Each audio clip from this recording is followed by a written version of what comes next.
शिवसेना शिंदे गटाचे पालघरचे पदाधिकारी अशोक धोडी यांचा मृतदेह सापडला आहे। कारच्या डिक्कीमध्ये धोडींचा मृतदेह आढळून आलाय।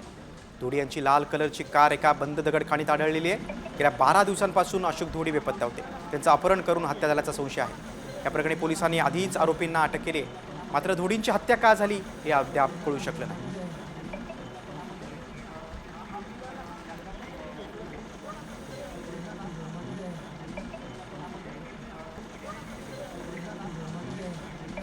अपहरण करून धोडींची हत्या झाल्याचा संशय आहे। त्याच्या कुटुंबियांनी तशी शंका देखील व्यक्त केली होती। काही दिवसांपासून त्याचा शोध सुरू होता, मात्र आता ही धक्कादायक बातमी आहे।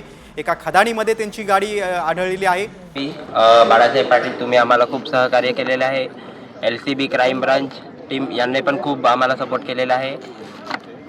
आणि जे आरोपी भेटलेले आहे आणि जी मीडिया आहे ती पण तुमच्यामुळे आज आम्ही इथपर्यंत पोहोचलेला आहे। मीडिया तुमच्यामुळे आम्हाला खूप सहकार्य झालेलं आहे।